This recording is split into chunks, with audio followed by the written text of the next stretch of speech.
All right, welcome into the Bobby Carpenter Show, and it is a wonderful Tuesday. It means we got Bill Bender coming up for you here in a little bit. We've got our guy Schleggs that hopefully he's awake and ready to go. It's a little bit of a bumpy morning for him, but I feel like he's got a little bit of juice in the tank now. We get a little lift in. What did we get going this morning to get you going? Dude, I'm in here trying to carry my microphone. So instead, I'm gonna go Mac Air microphone. It's still not even letting me do it. What Where is your ridiculous. microphone? Why don't you have it with you? And they're right here, Oh, but you can't hear me. okay. Why it's No, not working? no, man, it's terrible. Hey, I'll tell you this. Here's the beautiful thing. So my morning, Bob called me this morning, and I was sleeping and I needed to sleep. But in the midst of that conversation, I took a leak outside. It's why you have a farm. You can just do whatever you want to do. But then I got to the armory just in time to see McLean Carpenter in here doing some acceleration work with Coach Hoot and her little buddies. It was great. I appreciate it. Then she got some recovery and she's leaving now. She worked really hard, Bob, just so you know that. Um, Told her to tell you and Core Dog I said hi. But it's going really good, man. Just doing a lot of things, doing some marketing stuff, making some sales, getting people swole. I actually have a former intern. He's the head strength coach for Ashland. He happens to be in town at 4:30. He's like, "Hey, I'm in town. You want to get bumpy?" I said, "Well, yeah. What are you lifting?" He said, "Legs." I said, "Even better. Let's go." And then he gave me the cautionary tale of the legs aren't where they used to be. What does that mean? Means he's quit lifting legs? I don't know, but all I said was this: mine are, mine still are. So let's go. Buckle up, Buttercup, because I'm going to try to smash him. Okay, that sounds good, dude. Smashing dudes. I like where you're at there, Schlegs. It's your favorite. It's your favorite. Was it Corey Mason or Nate Stout? What? I don't know. That's what Pat just asked me. Oh, maybe he's not an Ashland. I don't know. His name is Kyle Gilbert. Let me look him up. Let me look him Oh, up. K-Y. okay. There you go, Schlegs. You might have to do some information and kind of dig around a little bit. That'll be interesting to No, see. he joins AU Athletics in men's strength conditioning, May of 24. Okay. Well, there you Yeah, go. there he is. Super long hair. Here, I'll send this to you. Super long hair. This Oh, is amazing. so this This is is who? amazing. Oh, that's Yeah, who you're there going you to be go. lifting with. That's who you found. Yeah, look at that guy.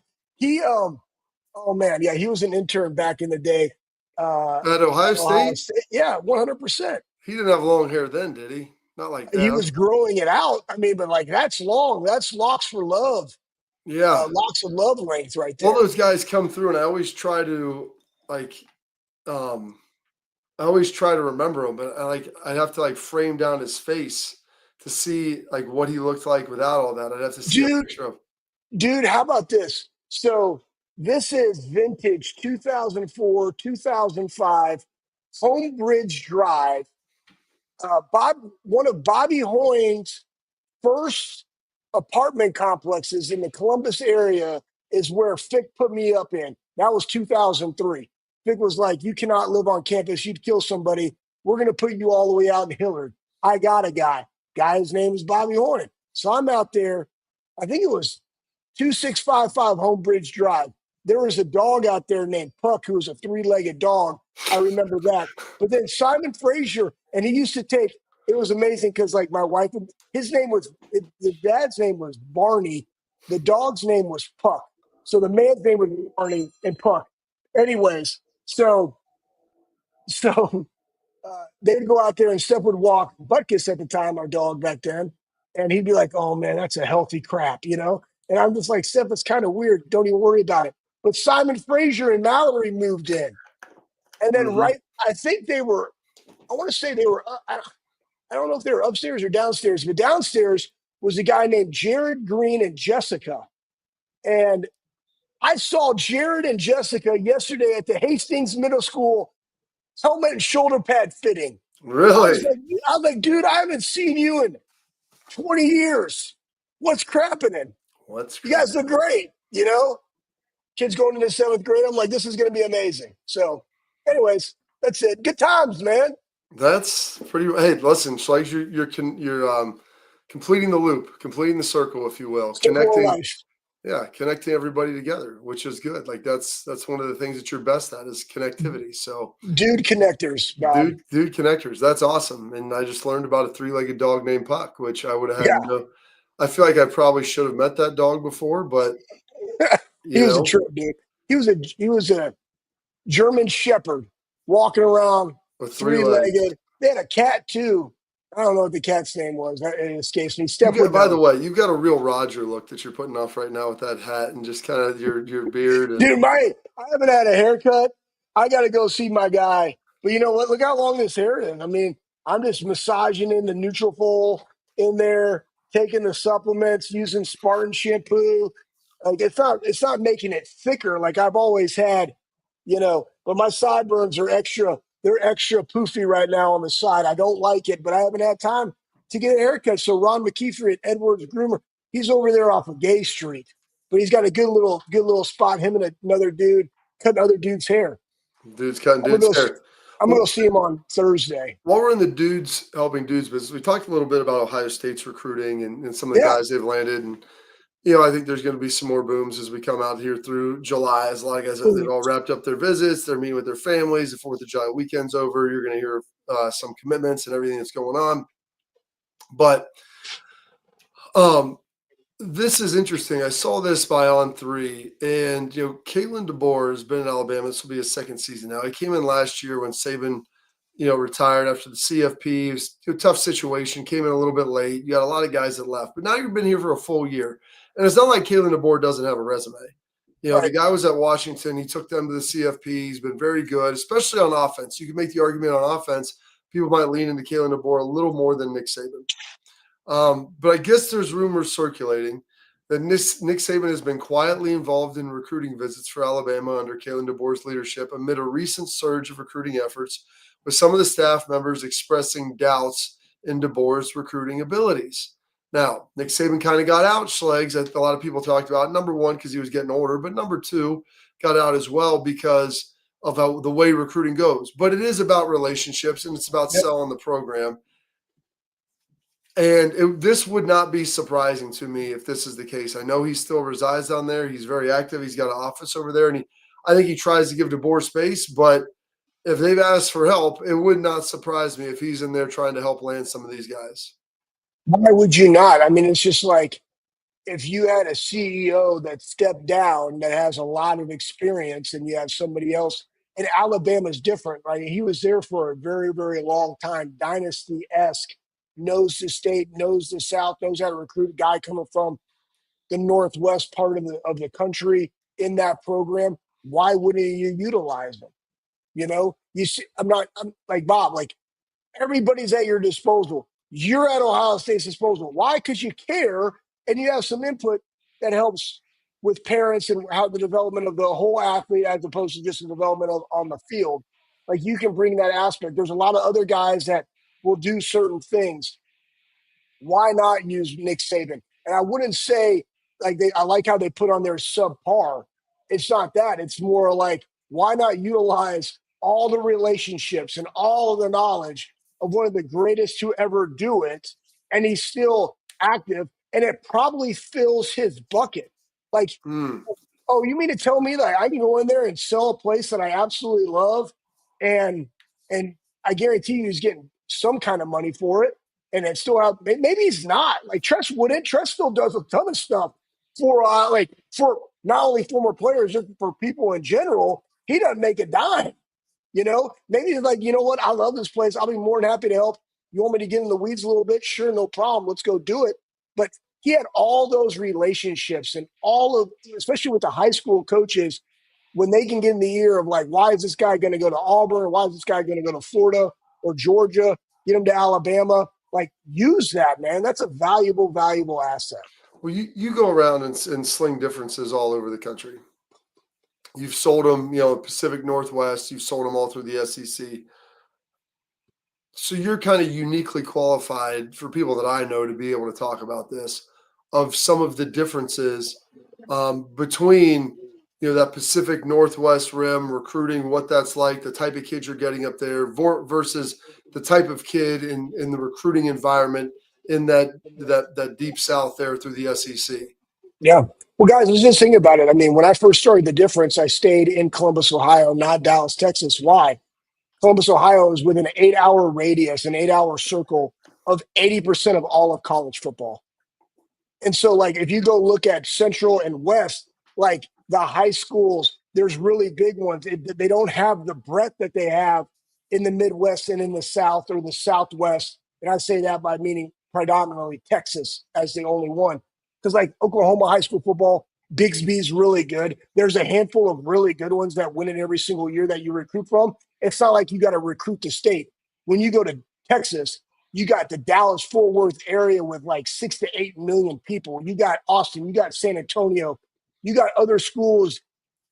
Nitpick, right? East Texas, West Texas, not a ton of them, but you're selective. Then you go down to San Antonio and that Houston area, crap ton. Like you literally need 2 to 3 coaches just to be able to recruit those areas because of how many kids. I remember when I came out, this is like 2000, I think it was like the 99 year when people were coming out.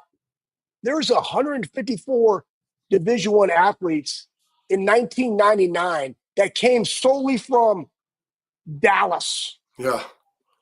That was 26 years ago. So again, it's when you recruit national like this, it is just different. And the relationships with these coaches matter. That's why in Texas or just even Ohio State, the coaches clinic that is here that they put on, there's 1,000 people there, predominantly all from the state of Ohio. You, Bob, you've seen it. I've seen it. When you go on there and they open it up for coaches that bring their kids down, they love it. And it's not just that they're talking to the kid, they're talking to the coaches. Like Ryan Day is a huge advocate for making Ohio high school football better. And guess what? He has the ear of the coaches. He wants to throw his weight around to make some things happen for them to be more successful. And he's doing that. What do you think if a kid is getting recruited by a Michigan or a Penn State in Ohio that coach is saying when he has a really good relationship with Ryan Day or potentially that position coach, like, dude, listen, you live in the state, you want to be part of this state, you're going to make your home in the state when you're done playing. You go to Ohio State, not one of those 2 schools. That again, it's more people, right? Well, but even culturally, like just the differences of it's like different. how It's so much more lax, Bob. yeah, like of how people operate. Where I don't know if you remember Brian Harsin, who took over for Chris Peterson at Boise. He was there for Yes, 6 years. Then he went down to Auburn, and like people just kind of viewed him as an outsider. And I don't think he was doing a bad job, but they kind of fabricated some charges of him having an illicit relationship with someone in the office, which turned out not to be true. But they said he wasn't recruiting well enough, and like he just wasn't one of them. And so I think that there's always an element when you come from a different region of the country, and especially as different as the Pacific Northwest is and into the deep South, where like football is king of kings down there, and the Pacific Northwest, like, yeah, it's important, but it's not the biggest deal in the world. And so like making that transition, like, I think is always critical. And if you don't win right away, and you're never going to win everybody over, but if you don't win right away, like people are going to be questioning about that, and especially when you're taking over for the man, for the guy who's been the most for successful football coach in modern history. Bob, you hit the nail on the head. It was when you the SEC, and I would say it's the SEC over all the others predominantly. They just feel like they cycle coaches within themselves more so than the Big Ten or the Big 12 or the ACC. Like they're willing to go out and go get somebody that necessarily wasn't there. Maybe they've been there, but they're not from there. I think the buy-in of what they're doing and what they're producing on the field weighs more. Give them some time, whatever, than it is in the SEC. If Lane Kiffin got fired tomorrow from Ole Miss, he's going to go to a school that's in the SEC. It just is what it is. Like they want those guys. It's weird. They just stay there. Mm. They just stay. Saban was at LSU. Where'd he go? Alabama. They look in that conference. Who has success in this conference because we feel our conference is better. We do football different down here, or whatever the case may be. they view that those coaches are the most equipped. So they already have like a little bit of affinity for them because they understand SEC football. Kirby made it like, you know how hard it is to play in Kentucky at night. GTFO, right? Like, what are we talking about? Well, you got to sell it, so you got to pitch it. Yeah, pitch it. We got Bill Bender coming up next. We'll to ask him a little bit about this, and it's interesting. Could this be coming to the Big Ten now? Because you saw Brett Bielema have success in Wisconsin, struggle a little bit at Arkansas, come back to Illinois, and so maybe there could be a trend of this moving forward where people begin to stay a little bit regionally, and once you develop those recruiting relationships and understand the culture, maybe that's best for you. But I want to tell you about what it could be best for you is protection. Protecting what matters most with export mouth guards trusted by professional athletes, designed by NHL team Dennis. Export mouth guards are scientifically tested to help absorb those high-impact hits. They feature 3 layers of advanced protection, including a patented use of carbon fiber. They're going to 3D print that bad boy right to your grill for more protection, better performance, max comfort, and clear communication so you can focus on your game, not on your gear. Do not take chances with your safety. Visit exportguards.com/Bobby today and save up to 15% on your order. Export, protect what matters most. Bill Bender coming up next.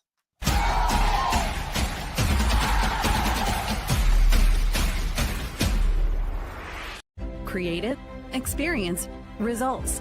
That's what drives growth. That's what builds brands. That's Lake Spur Marketing, a full-service agency built on trust, strategy, and performance, not fluff. From bold strategies to flawless execution, every campaign is rooted in smart planning and driven by clear goals. We don't chase clicks. We build partnerships. We show up, dig in, and deliver every single time. Lake Spur Marketing. The proof is in our partners.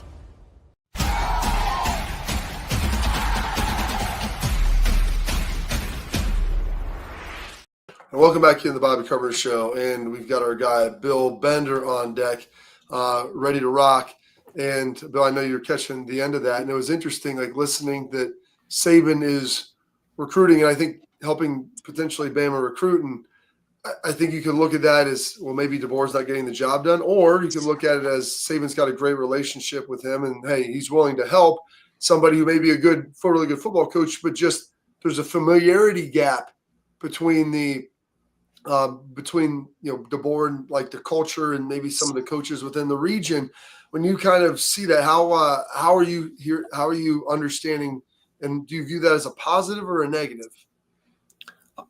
Both, because on one hand, it's Nick Saban helping the program. It means something to him at Alabama, what he built, the national championship machine. And you don't want to get in the way of the next guy, but if you're trying to help in some ways, there's nothing wrong with that. On the other hand, Alabama is coming off a 4-loss season. They're not used to losing 4 games. I mean, I'm trying to think of the last time Ohio State lost 4 games in a season, and it's been a long time. And, the fan base is probably not reacting favorably to that. But, I was thinking about that while you guys were talking in the last segment.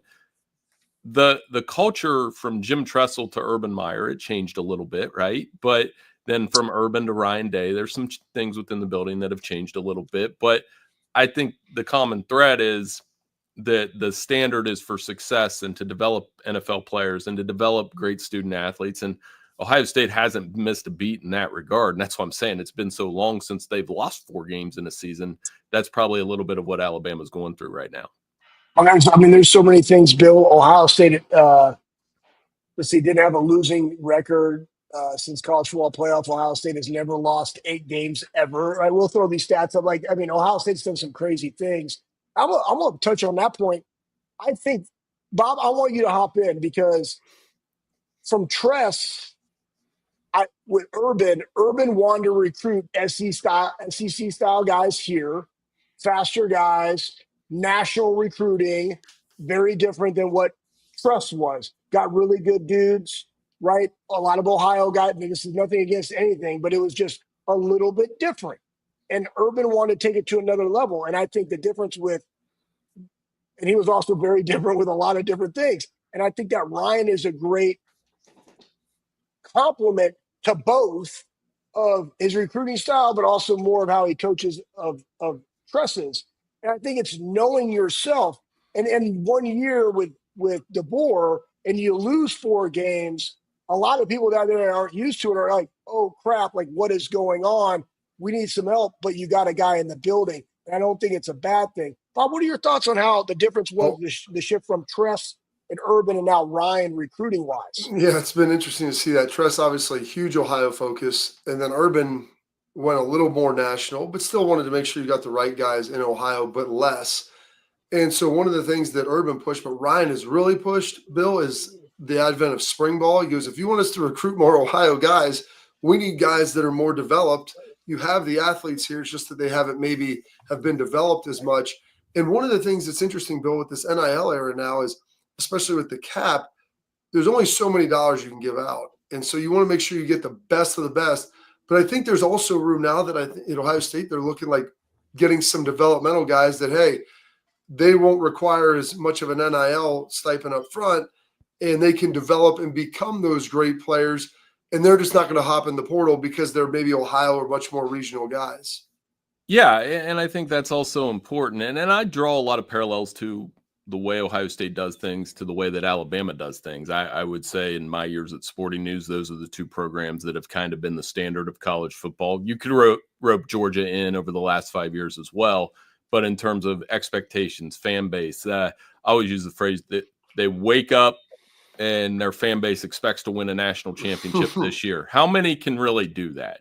Like, and be honest about it. You know, I thought Ohio State, Alabama, Georgia, Clemson for a little bit, maybe not as much now. And then that might be the end of the list. You know, I think LSU hit or miss, but the comparisons between how Ohio State and Alabama run their programs are very similar. And I think, you know, one of the things Nick Saban always said, and some people would roll their eyes at, was that he really concentrated on players trying to maximize their value for the next level. And, you know, when you watch Alabama and Ohio State guys, when they get to the next level, are they ready to play or not?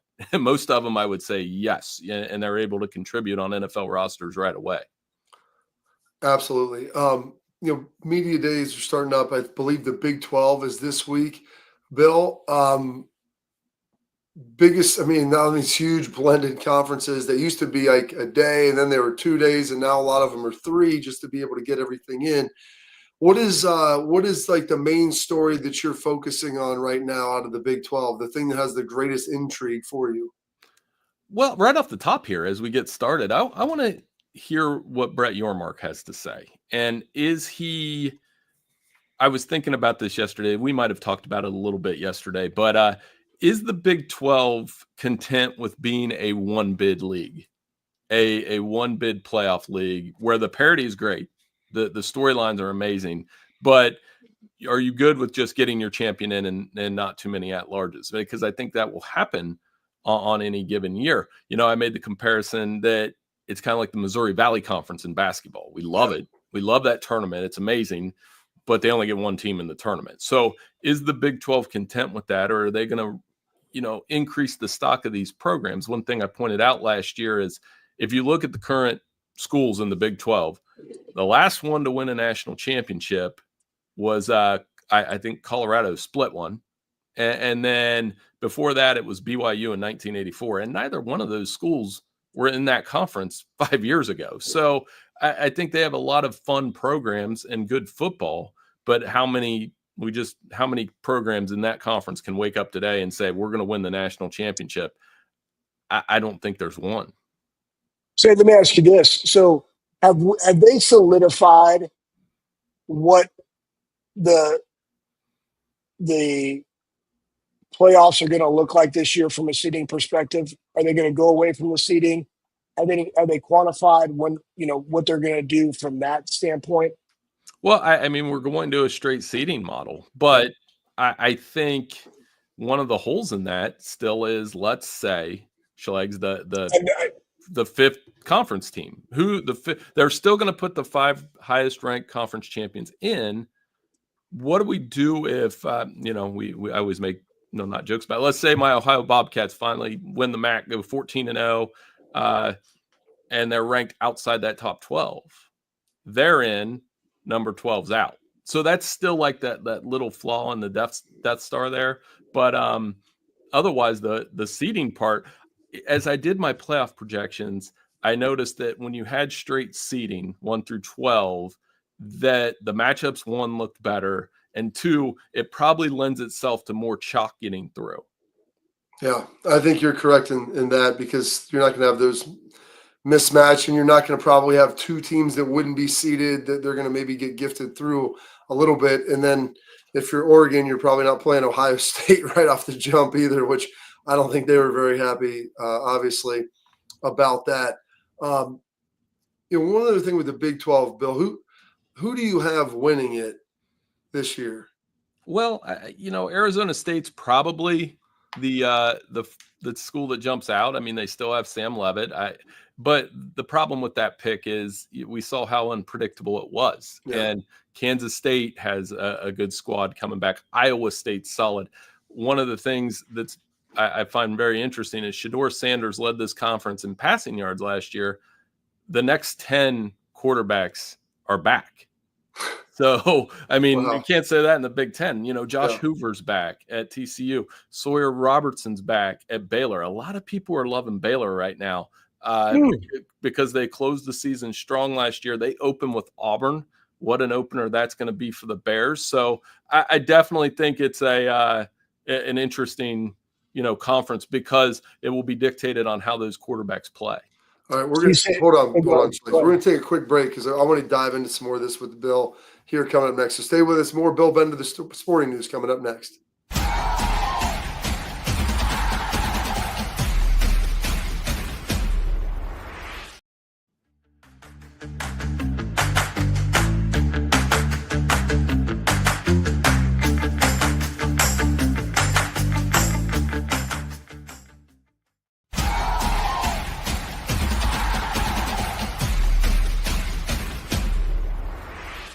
Welcome back to the Bobby Carpenter Show. We got Bill Bender of the Sporting News, always so kind to join us on Tuesday and does such a great job talking a little bit about the Big 12. And Bill, one of the other things, Brett Yormark, and I don't know if it's all the ADs, I've been trying to get to the bottom of who decided this. They do the media poll of, and rank all the teams. And Arizona State was picked to finish last. They finished first. Oklahoma State was picked to finish first, and they finished last. And then you had a lot of hodgepodge in the middle. And so I don't know. People said it was because, you look at the unpredictability, and that may speak to the lack of strength in the conference. But, I would argue, Arizona State handled themselves very well against Texas. You could make the argument without – they're a non-targeting call away from potentially winning that game. So I don't think it's like they got an undeserving champ in there. But even going back to the beginning, I was like, I could have picked 6 teams and I still would have been wrong. Yeah, well, I've made this joke before, but the 3 of us could do a Big 12 fantasy draft, and I think we would all leave the draft thinking I might have the champion here, and that's the beauty of that conference is, you might take Kansas State, I might take BYU. We mentioned Arizona State, Iowa State, Texas Tech is a team that some people like this year with what they have coming back in their early season schedule. So, again, that balance of parity versus, Utah. I've seen that one.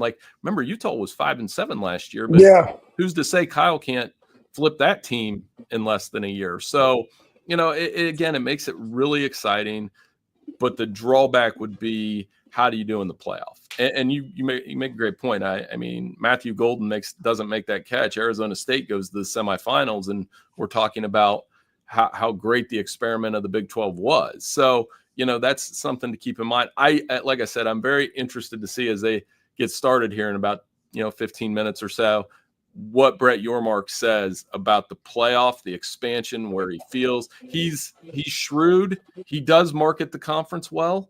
And I think he's done a nice job since, 5 years ago, we would have said, man, Texas and Oklahoma are leaving. This conference is dead. I got a 2-part banger, man, with some side nuggets. Okay. So one from the chat, Sam Hill said, what is the baseball behind you on your left? Okay. And then also Chris was like, what about Rich Rod at WVU? All right, talk about it. Go. All right, Richard. I'll start with Rich Rod. I think going home, it's such an interesting full circle moment for him because, you see a lot on X of the days where I do think their offense in some ways was ahead of its time with Pat White and Steve Slayton and those teams. And then he tried to bring that to Michigan and it was a 3-year disaster. There's no question. But I look back at it in some ways and it was like the offense they were running at Michigan, a lot of teams run now. They just couldn't throw the ball or play. They couldn't play defense. That was the big problem there. Bill, how much of that, at Michigan was just the fact that if you're a Michigan traditionalist, that wasn't it. Like, that's not what you saw with Bo and Gary Moeller. Like, it could have been good. He could have been 10-2, and I think there would have been some people still unhappy with just how they were playing. Yeah. Well, yeah, and the fit, you got it. It's such a great call, Bobby, because you guys were talking about how fit matters so much. And from the West Virginia to he just didn't fit Michigan. I remember before they hired Brady Hoke, or maybe it was before Harbaugh, there was, how would Dabo do in Ann Arbor? I was like, are you kidding? Like the fit would be a disaster, right? I mean, there's certain places where that wouldn't work. So I do think at West Virginia this year, though, if he builds that program that way, he did win at Jacksonville State. I think they can have success in the Big 12. They're going to have to recruit a cycle. They've got a kid, Reed Carrico from Ironton. Oh, yeah. He can play. He's right up you guys' alley. Yeah, he's nasty, and he can play, so they can build that defense around them.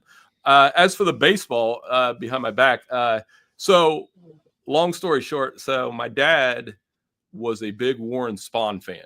I guess is how dated this is. And Warren Spahn, for the baseball fans out there, all-time winningest pitcher as a left-hander. I'm a left-hander, and Bobby will appreciate this. It was a long time ago. He was doing an autograph signing at Value City in Lancaster. Jeez. So this was a while back, and so we got the Warren Spahn ball. I got it from my dad when he passed away, so I took his baseball, so we keep it up there as a reminder. So trying not to get emotional here, but that baseball is very important. That's awesome. And I looked him up, and he passed away. Warren Spahn passed away in Broken Arrow, Oklahoma.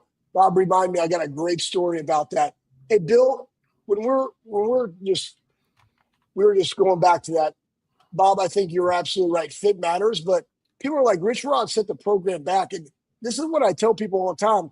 Remember when Urban Meyer got here and how different it was than Trust, and everybody wanted a more explosive offense, but his offense was predicated on running the football. And that's what Michigan always was. And they went out there and they started slinging around without the personnel. Then you recruit the personnel to do what you got to do, and then you get fired before those guys can be developed. And now your program is back because you bring in Brady Hoke. He doesn't know what to do with the personnel that he has. And I go back now because of NIL and now because of coaches and contracts and all the things. Do you feel that we're going to have longer tenured guys and more of a runway for them to be able to build out the program with the right people that they need to execute? Because we've seen, like, when you do this and you fire them after 2 or 3 years, recruiting is set back 5 years, it seems, right? And the money is now gone. Do you think that that's something that's going to transpire, more frequently moving forward to where coaches have a longer leash than they did in the past? Yeah, and Billy Napier is a great example, right? Yep. Like, we were trying to fire him last September. I probably have in our publishing system a Florida coaching replacement list somewhere that we probably should delete. But I think you're right that happens. And one of the things that you get that longer runway, and I think you were mentioning Urban. I was thinking about this as well. It was John Cooper's birthday this week. Well, John Cooper, he brought a lot of NFL players through Ohio State, like legendary. And that started this run to me in some ways. Like when you had a team, I think I make the joke all the time with my buddies, like I think I could get a couple yards between Corey Stringer and Orlando Pace. I'm not sure I could get as many as Eddie did, but you had those teams. And then Tressel brings his signature on the program, which was really heavy on Ohio and Ohio guys, and really heavy on beating Michigan and reversing that, which he did. Urban, to me, brought the 5-star recruits in, the guys like Joey and Nick Boza and Ezekiel Elliott and all over the country. And then I think Ryan Day's living on, adapting to the ways of college football now, where, look at their receivers. Like, if you'd have told me 4 years ago, hey, they have Garrett Wilson, Chris Olave. Now, then in 4 years, they're going to have a guy that's maybe better than both of those guys. Well, like, what are you talking about? And they just keep recruiting and building off that while maintaining the fundamentals of the program. So I think Ohio State does that as well as anybody. I think Alabama can still do that. And then the program, and we talk about them a lot on here, that's starting to get back to those fundamentals. And you look at the recruiting right now. Notre Dame's doing it every other day with Marcus. They're landing somebody every other day. And I think they're getting back to the fundamentals of what made that program an every year contender. Absolutely, Bill. Well, listen, you've got a busy day. I know you're going to be sitting there locked in, listening to everything that your Mark and all of the Big 12 coaches have to say. So get you a little break before that. Of note, Warren Spahn, 363 wins, Bill. I mean, no one's sniffing that. No, we may have seen the last 300 winner. Oh, I think was it Randy Johnson, or it was either Randy or oh gosh, didn't Kershaw just have 300? No, he had 3,000 strikeouts. None of these guys play enough to get 300 decisions anymore. Hey, look at his pictures up there. Yeah, it is, and what a story that is. And obviously, I still go back to that Value City moment. It was amazing, and my dad really appreciated it at the time. But yeah, we'll see. I think I had one relief appearance as a left-hander in like Little League. I was more of a first baseman, so stay off the mound.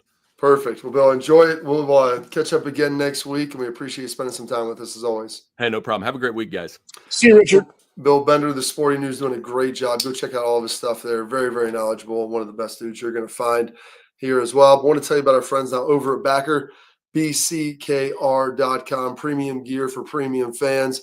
They've got the stuff that you'll want to have out there, the premium gear that I talk about all the time, whether you're hunting, fishing, skiing, doing whatever. It's got all the doodads, the whatchamacallits. They've got the little tabs in there for your keys, zippers on every pocket, like high quality for rain, for wind, for cold gear. It's all there for you, and a portion of the proceeds goes back to Ohio State athletes. So go there, get free expedited shipping. Use promo code Bobby, BOBBY. They've got more schools now than Ohio State just coming out. So if you happen to be a fan of someone else, or have a friend who may be a fan of someone else, send them that for holidays, birthdays, whatever. It's bckr.com. Go check it out. We got our headlines coming up next.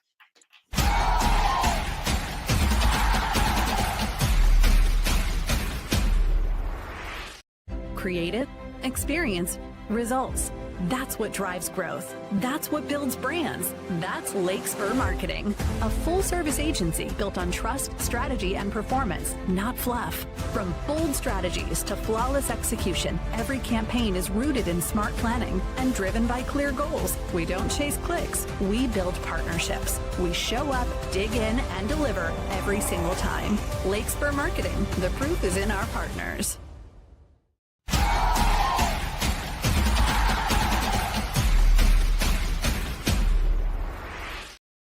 All right, how are we doing? We are now into our headlines, brought to you by our friends over at Lake Spur Marketing, one of the great marketing companies you're going to see. They've over 100 combined years of experience. They use that to choose the best strategies, the customized tools and product that are right for your business, not for anyone else. It's going to be tailored to your needs and the market that you're in.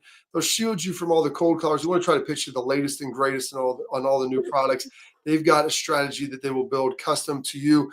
Leave your marketing to them so they know to do what's best for you, and you can do what's best for you on your side, which is running your business. Lake Spur will eliminate the waste and get the most out of your budget. Trust the experts. Trust Lake Spur Marketing. The proof is in their partners. Visit lakespurmarketing.com today. All right, Schlegs, as Bill Bender was talking about Notre Dame and the proliferation of recruits that they're getting, especially former professional athletes, former NFLers. Who did they just get, Schlegs? I think Larry Fitzgerald's son is committed up there.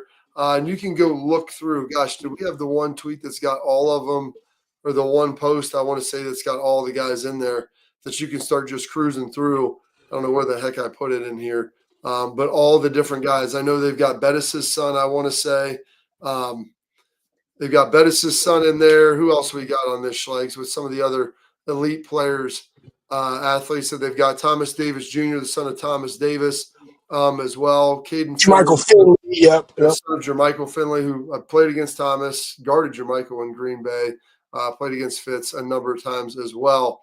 And those are just some. I think that Bettis' son that is also up there, and Bryant Young, like the defensive tackle for the Niners. Oh yeah, and also dude. His son, I think, is either committed or going there to play defensive end. So Marcus, he's done a good job bringing those guys in, and that's the one thing that he's probably done better than Brian Kelly. And Bill Bender said it. He's like, Marcus Freeman has made Notre Dame likable. I don't think that was the case before. And so, yeah, he's been able to do that and bring it in a big way. Well, it goes back to this, Bob. When you have same thing with the Whitneys and their son who plays linebacker in North Dallas, and Jason's coaching up there.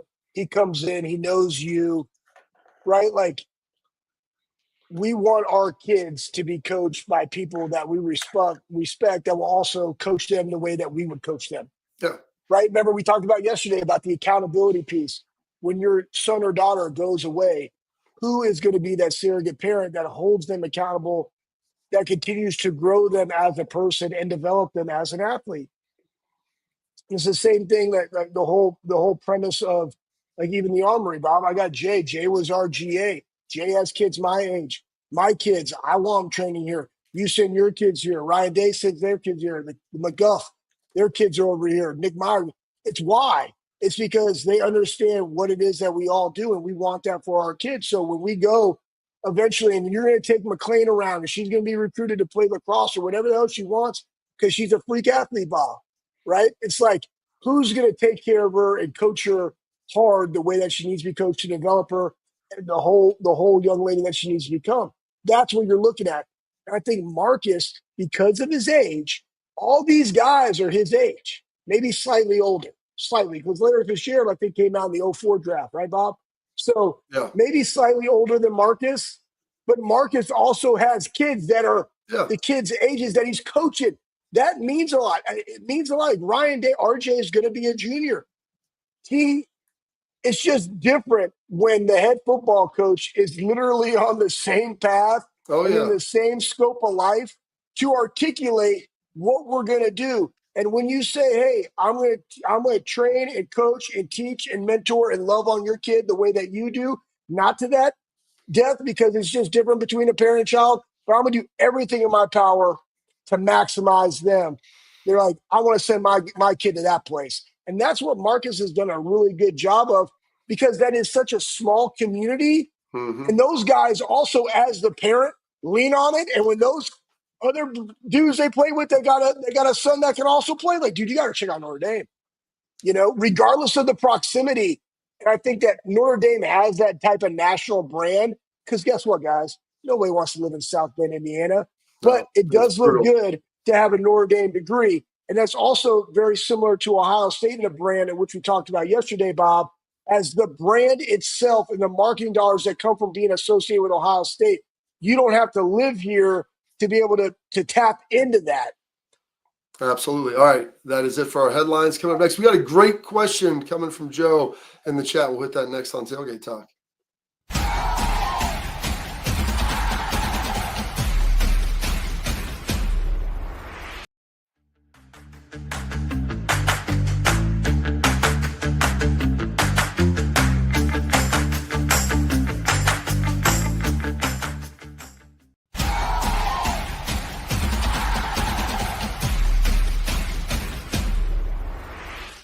All right, now welcome to Tailgate Talk, brought to you by our friends over at Real Truck Schlegs. And as of note, Steely Matt threw in there, Randy Johnson, 2009 was the last 300-game winner. I thought it was Glavin, but I think he was just prior. Yeah, I mean, it's just not many because they just don't pitch enough innings. There's so many specialists now as well. Back in the day, they used to have four-man rotations, so you get a lot more starts. And also you'd be going much deeper into games to always get the win. Should you be playing? This question came from Joe. Where was it? It was up there. Now he's talking about a sit-down comedian. Talking Luke Fickle, Wisconsin. Yeah. Where is that? Would he be? If Wisconsin wins 7 games this year, is Fickle out? And It's a tough question because not all 7-win seasons are created equally. I think there is some injury stuff you have to look at. Should that happen, they lost their quarterback last year. If you win 7, but you get like a big win in there, you know what I'm saying? Like you get a signature win. I think that can offset a couple of losses. If you look like you're trending the right direction, you have some close losses, things at the end, but you have a young team and the players are still playing for you. I said that with Ryan at the end of the season. As long as the guys are still playing for you and you're recruiting at a pretty good level, I said, do not make a coaching change. All right, so I just look this up, and I'm with You you, got like Bob. 1 minute. We're getting real long in this, Schleiks. Yeah, man, that's what she said. So the extension added 1 year to Fickle's contract, pushing it through 2032. Oh my goodness. Yeah. They typically do that to extend and maintain continuity and avoid contract expiration issues or even signing more. The biggest thing is this. Fick has to find an offensive identity. And my thing, this goes back to like where are you? What are you? Who are you? Wisconsin, you're in the cheese capital of the world, man. They've got dairy farms and big dudes up there. Run the damn ball. Right? Yeah. You already played really good defense, but do something that others don't do and make it a challenge. Challenge the toughness, which I know him and Brady do. It's just the air raid up there does not necessarily work. And so that's why Brett Bielema came back. Like, you know your style. You're very Tressel-esque. Run the football, control passing, play action pass, play great defense, superior special teams, and go win. I would say this. If he happens to go below 500, then you could potentially see it. If he does win 7, I think he stays because I think that they're looking at that as, oh, I'm getting better. I'm building. And you also got to remember this. His dudes played hard till the end of the season. They did. So I always look at that too. Right, they played really hard. Parting thoughts coming up next. No.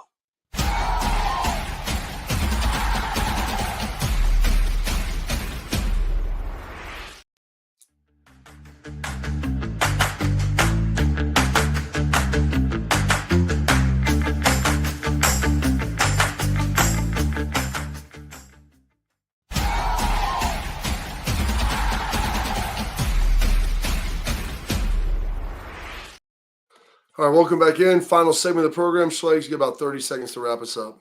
Hey, 30 seconds. Let me tell you guys something. If you're out there doing landscape, okay, and your wife's highly allergic to it, and you see her trying to landscape some things, tell her no, okay? And if you do, and you're highly allergic to poison ivy like I am, make sure that you button all the way down on the sleeves, right? And make sure you tuck all your shirts in and stay safe out there because poison ivy is absolutely terrible. And the only 3 people that go outside to actually do landscaping work at my farm, we all got it. The other 2, guess what? Buckle up, Buttercup. I'm sending you into the wild. So that's it. There we go. I love it. If you're allergic to poison ivy, stay away from it. Take care, Schleiks. You be careful. Get that calamine lotion or whatever you're spraying on yourself. Get that taken care of. And we'll check up tomorrow with Mr. AJ Hawk.